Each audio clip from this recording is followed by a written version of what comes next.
ಇದೊಂದು ಪ್ರಶ್ನೆ ಬರ್ತದೆ, ಎಷ್ಟು ದಿವಸ ಬೇಕು ಆತ್ಮ ತಿಳ್ಕೋಬೇಕಾದ್ರೆ? ಇಂದ್ರನಿಗೆ 101 ವರ್ಷ ಬೇಕಾಯಿತು. ಅದು ಒಂದೇ ಸಲ ಬರೋದಲ್ಲ, ಅತ್ಯಂತ ಹಂತ ಹಂತವಾಗಿ ಬರಬೇಕು. ಅದನ್ನು ಹೇಳ್ತಾರೆ, ಎಷ್ಟು ಸಂಯಮ ಬೇಕು, ಎಷ್ಟು ಪರಿಶ್ರಮ ಬೇಕು, ಎಷ್ಟು ಏಕಾಗ್ರತೆ ಬೇಕು. ಅದಕ್ಕೆ ಪರಿಶ್ರಮ ಇದ್ದರೆ ಮಾತ್ರ ದೇವತೆಗಳಾಗುವಂಥದ್ದು. ನಮ್ಮಲ್ಲಿ ಹೇಳ್ತಾರೆ 100 ಯಜ್ಞ ಮಾಡಿದರೆ ಮಾತ್ರ ಅವರು ಆಗ್ತಾರೆ, ಇಂದ್ರ ಆಗ್ತಾರೆ. ಸ್ವರ್ಗಕ್ಕೆ ಹೋಗ್ಬೇಕಾದ್ರೆ ಇಷ್ಟು ಕೆಲಸ ಮಾಡಬೇಕು ಅಂತ ಯಾಕೆ ಹೇಳ್ತಾರೆ ಅಂದರೆ ಅಷ್ಟು ಪರಿಶ್ರಮ ಬೇಕು ಅಂತ. ಉಪನಿಷತ್ ಹೇಳುತ್ತೆ, ನೀವು ಆತ್ಮ ಅರ್ಥ ಮಾಡ್ಕೊಳ್ಳದೆ ಹೋದರೆ ಅಸುರರ ಲೋಕಕ್ಕೆ ಹೋಗ್ತೀರಿ ಅಂತ ನಿಜ, ಆದರೆ ಆತ್ಮ ಅರ್ಥ ಆಗಬೇಕಾದ್ರೆ ಎಷ್ಟು ಪರಿಶ್ರಮ ಬೇಕಾಗ್ತದೆ ಅಂತ ಅದು ಹೇಳ್ತಾರೆ. ಹಂತ ಹಂತವಾಗಿ ಮೇಲೆ ಏಳಬೇಕು ಅಂತ. ಈ ಹೊತ್ತಲ್ಲಿ ನನಗೆ ಅರ್ಥ ಆಗೋದು ಒಂದು ಮಾತನ್ನು ತಮಗೆ ಹೇಳಬೇಕು.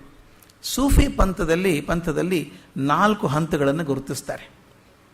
4 ಹಂತಗಳಲ್ಲಿ ಮನುಷ್ಯ ಶಿಷ್ಯನಾಗಿದ್ದವನು ಮುರೀದ್ ಅಂತ ಕರೀತಾರೆ. ಉರ್ದು ಭಾಷೆಯಲ್ಲಿ ಮುರೀದ್ ಅಂದರೆ ಶಿಷ್ಯ. ಆ ಮುರೀದ್ ಇದ್ದವನು ಗುರು ಆಗಬೇಕಾದ್ರೆ, ತನ್ನ ಆತ್ಮವನ್ನು ತಿಳ್ಕೊಳ್ಬೇಕಾದ್ರೆ 4 ಹಂತದಲ್ಲಿ ಬೆಳಿತಾನಂತವನು. ಮೊದಲನೇ ಹಂತ ಶರೀಯತ್ ಅಂತ. ಭಾಳ ಚಂದದ ಮಾತಿದು. ಶರೀಯತ್ ಅಂದರೆ ಅವನು ಏಕಾಗ್ರತೆಯಿಂದ ಸಂಯಮ ಕಲ್ಕೊಳ್ಳೋಕೆ ಶುರು ಮಾಡ್ತಾನೆ. ವಿದ್ಯಾರ್ಥಿ ಆಗೋಕೆ ರೆಡಿ ಇದ್ದೀನಿ ಅಂತ, ಕಲ್ಕೊಳ್ಳೋಕೆ ರೆಡಿ ಇದ್ದೀನಿ ಅಂತ. ಹೇಗೆ ವಿರೋಚನ ಇಂದ್ರ ಹೋದರೂ ಹಾಗೆ ನಾನು ರೆಡಿ ಇದ್ದೀನಿ ಅಂತ ಹೇಳುವಂಥದ್ದು ಮೊದಲನೇ ಹಂತ ಶರೀಯತ್. ಪ್ರಯತ್ನ ಮಾಡ್ತಾನೆ, ನಾನು ಶಿಷ್ಯ ಆಗಬೇಕು ಅಂತ ಪ್ರಯತ್ನ ಮಾಡ್ತಾನೆ. ಆ ಹಂತ ಮುಗಿದ ಮೇಲೆ ಗುರು ನೋಟಿಸ್ ಮಾಡ್ತಾನೆ, ಅವನು ಅಡ್ಡಿ ಇಲ್ಲ, ಪರವಾಗಿಲ್ಲ, ಪ್ರಯತ್ನ ಮಾಡ್ತಾ ಇದ್ದಾನೆ, ಸ್ವಲ್ಪ ವರ್ಷ ಮನಸ್ಸು ಸ್ವಲ್ಪ ಬಲಿತಾ ಇದೆ ಅಂದಾಗ ಎರಡನೇದು ತಾರೀಖತ್ ಅಂತ ಬರ್ತದೆ. ತಾರೀಖತ್ ಎಷ್ಟು ಚಂದದ ಮಾತು. ಶರೀಯತ್ ಅಂತ ಮೊದಲೇ ಹಂತ, ಆ ದಾಟಿದ ಪ್ರಯತ್ನ, ಅದು ದಾರಿಯಲ್ಲಿ ಇದ್ದೀನಿ ಅಂತ. ಎರಡನೇ ಹಂತ ತಾರೀಖತ್ ಅಂತ. ತಾರೀಖತ್ತಲ್ಲಿ ಗುರು ಶಿಷ್ಯನ ಪರೀಕ್ಷೆ ಮಾಡ್ತಾನೆ. ಎಷ್ಟು ಪರೀಕ್ಷೆ ಮಾಡ್ತಾನೆ ಅಂದರೆ ಅಪಮಾನ ಆಗೋ ಹಾಗೆ ಮಾಡ್ತಾನೆ, ಶಿಕ್ಷೆ ಕೊಡ್ತಾನೆ. ಆ ಕೆಲಸ ಮಾಡು, ಈ ಕೆಲಸ ಮಾಡು ಅಂತಾನೆ. ಯಾಕೆ ಹಿಂಗೆ ಮಾಡ್ತಾನೆ ಅಂದರೆ, ಯಾವನೇ ಒಬ್ಬ ಮಾರ್ಗದಲ್ಲಿದ್ದಾಗ ಅಹಂಕಾರ ಪೂರ್ತಿ ಕರಗಬೇಕು, ನಾನು ಏನೂ ಅಲ್ಲ ಅಂತ ಅನಿಸ್ಬೇಕು. ಅಹಂಕಾರ ಸ್ವಲ್ಪವಾದರೂ ಇದ್ದರೆ ಅದು ಕಿಲುಬು ಹತ್ತಿದ ಪಾತ್ರೆ ಇದ್ದ ಹಾಗೆ, ಅಮೃತಾನು ವಿಷ ಆಗಿಬಿಡುತ್ತೆ ಅದರೊಳಗೆ. ಅದಕ್ಕೆ ಪಾತ್ರ ಸ್ವಚ್ಛ ಆಗಬೇಕಂದ್ರೆ ಆ ಶಿಕ್ಷೆ ಕೊಡಬೇಕು. ಆ ಗುರು ಪರೀಕ್ಷೆ ಮಾಡಿ ಮಾಡಿ ಅಹಂಕಾರ ಕರಗಿಸ್ತಾನೆ.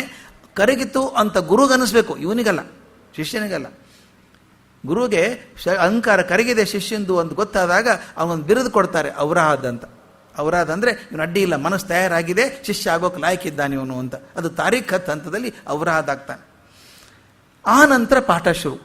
ಅವನಿಗೆ ಸ್ತೋತ್ರಗಳನ್ನು ಕೊಟ್ಟು ಓದು, ಇದನ್ನು ಬಾಯ್ಪಾಠ ಮಾಡು, ಮಂತ್ರ ಕೊಡ್ತಾರೆ, ಪ್ರಾರ್ಥನೆ ಕೊಡ್ತಾರೆ. ಆ ಮೂರನೇ ಹಂತ ಬರುತ್ತೆ, ಹಕೀಕತ್ ಅಂತ. ನಮ್ಮಲ್ಲೆಲ್ಲ ಏನು ಹಕೀಕತ್ತು ಅಂತೀವಲ್ಲ, ಈ ಹಕೀಕತ್ತದು. 2 ಹಂತ ದಾಟಿ ಅವನು ಗಟ್ಟಿ ಆಗಿದ್ದಾನೆ, ಇನ್ನು ಪಥದಿಂದ ವಿಚಲಿತ ಆಗೋಲ್ಲ ಅಂತ ಗುರುಗನಿಸ್ಬೇಕು. ಅನಿಸಿದಾಗ ಎಷ್ಟು ಚಂದ ಹೇಳ್ತಾ ಹೋಗ್ತಾನೆ ಗುರು, ಉಪದೇಶ ಮಾಡ್ತಾ ಹೋಗ್ತಾನಂದರೆ ಅದು ಬಹಳ ಚಂದ ವರ್ಣನೆ ಮಾಡ್ತಾರೆ ಸೂಫಿ ಪಂಥದಲ್ಲಿ. ಬೆಳೆದ ಹಾಗೆ ಹಕೀಕತ್ತಲ್ಲಿ ಮುಂದೆ ಹೋದ ಹಾಗೆ ಅವನು ಶಿಷ್ಯ ಇದ್ದಾನಲ್ಲ ಮತ್ತು ಭಗವಂತ, ಇವರಿಬ್ಬರ ನಡುವಿನ ಪರದೆ ತೆಳ್ಳಗಾಗ್ತಾ ಹೋಗ್ತದಂತೆ. ಕೇಳೋಕೆ ಎಷ್ಟು ಚೆನ್ನಾಗಿದೆ ಅದು. ಶಿಷ್ಯ ಕೂತಿದ್ದಾನೆ, ಭಗವಂತ ಇದ್ದಾನೆ, ನಡುವೆ ಪರದೆ ಇದೆಯಲ್ಲ, ತೆಳ್ಳಗಾಗ್ತಾ ಹೋಗ್ತದೆ. ಮುಖ ಕಾಣಿಸೋಕೆ ಶುರು ಆಗುತ್ತೆ ಭಗವಂತನ. ಅವನಿಗೆ ಸಂವಾದ ಮಾಡುವಷ್ಟು ಶಕ್ತನಾಗ್ತಾನೆ ಅವನು ಹಕೀಕತ್ ಬಂದಾಗ. ಅದಕ್ಕೆ ಹಕೀಕತ್ ಅನ್ನೋದು ಭಾಳ ದೊಡ್ಡ ಮಾತದು. ಹಕೀಕತ್ ಬಂದಾನೆ ಅಂದರೆ ಅವನು ಭಗವಂತನ ಹತ್ತಿರ ಹೋಗಿದ್ದಾನೆ, ಅವನ ಹತ್ರ ಸಂವಾದ ಮಾಡುವ ಶಕ್ತನಾಗಿದ್ದಾನೆ ಅಂತ. ಶಾಂತಿ ತುಂಬಿಕೊಂಡಿದ್ದಾನೆ. ಅವನಿಗೆ ಅಲ್ ನಫ್ಸ್ ಅಂತ ಕರೀತಾರೆ. ಅಲ್ ನಫ್ಸ್ ಅಂದರೆ ಈಗ ಭಗವಂತನಿಂದ ಅಪ್ಪಣೆ ತೊಗೊಳ್ಳೋಕೆ ರೆಡಿಯಾಗಿದ್ದಾನೆ ಅಂತ. ಗುರು ದಾಟಿ ಮುಂದೆ ಭಗವಂತನ ಅಪ್ಪಣೆ ತೊಗೊಳಕ್ಕೆ ರೆಡಿಯಾಗಿದ್ದಾನೆ ಅವನು. ಕಡೆಯದೊಂದು ಹಂತ ಬರುತ್ತದೆ, ಮಾರಿಫತ್ ಅಂತ. ಈ 4 ಹಂತ: ಶರೀಯತ್, ತಾರೀಖತ್, ಹಕೀಕತ್, ಮಾರಿಫತ್ ಅಂತ. ಈ ಮಾರಿಫತ್ ಬಂದಾಗ ಅವನು ಉನ್ಮೀಲನಾಗ್ಬಿಟ್ಟಿದ್ದಾನೆ, ಉನ್ಮತ್ತ ಆಗಿಬಿಟ್ಟಿದ್ದಾನೆ. ಅವನ ಜಗತ್ತೇ ಕಾಣಿಸೋಲ್ಲ ಅವನಿಗೆ. ಏನು ಕಾಣಿಸಿದ್ರು ಭಗವಂತನೇ ಕಾಣಿಸ್ಬೇಕು ಅವನಿಗೆ. ಅವನು ಪೂರ್ತಿ ಆತ್ಮಜ್ಞಾನಿಯಾಗಿ ಕೂತ್ಕೊಂಡ್ಬಿಟ್ಟಿದ್ದಾನೆ. ಅವನು ಮಾತಾಡಿದ್ದೇ ಉಪನಿಷತ್ತು, ಮಾತಾಡಿದ್ದೇ ವೇದ, ಆ ಥರ ಆಗಿಬಿಡ್ತದೆ. ಆ ದೊಡ್ಡ ಮನುಷ್ಯ ಆಗಿಬಿಟ್ಟಿದ್ದಾನೆ. ಇದು ಅತ್ಯುನ್ನತ ಗುರುತು ಅಂತ.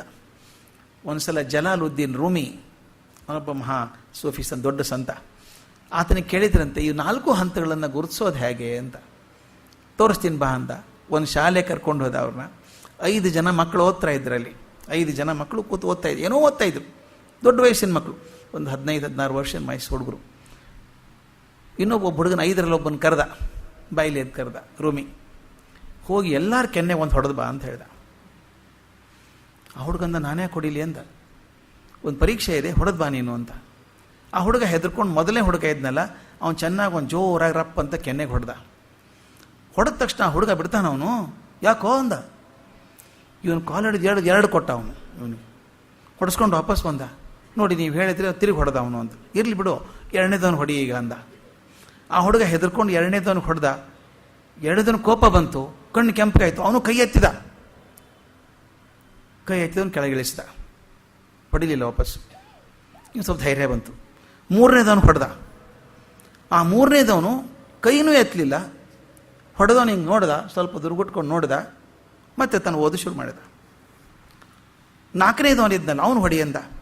ಅವನು ಹೊಡೆದ್ರೆ ಅವನು ಏನೂ ಮಾಡಲಿಲ್ಲ ಅಂತ, ಹಿಂಗೆ ಒರೆಸ್ಕೊಂಡು ನಕ್ಕೊಂಡು ಸುಮ್ಮನೆ ಓದ್ತಾ ಇದ್ದಂತೆ. ಇದೇನು ಅಂತ ಏನಾಯಿತು ಅಂತ ಹುಡುಗ ಹೇಳಿದ. ಮೊದಲನೇದವನು ತಿರುಗಿ ಹೊಡೆದ, ಎರಡನೇದವನು ಹೊಡೆಯೋದಕ್ಕೆ ಕೈ ಎತ್ತಿದ, ಹೊಡಿಲಿಲ್ಲ. ಮೂರನೇದವನು ಹೊಡೆಯೋಕ್ಕೆ ಪ್ರಯತ್ನ ಮಾಡಲಿಲ್ಲ, ಬರೀ ಸ್ವಲ್ಪ ದುರ್ಗುಟ್ಕೊಂಡು ನೋಡಿದ. ನಾಲ್ಕನೇದವನು ಏನೂ ಆಗಿಲ್ಲ ಅನ್ನೋ ನಕ್ಬಿಟ್ಟ ಅಂತ. ಇವೇ 4 ಸ್ಟೇಜು ಅಂತ ಹೇಳ್ದ.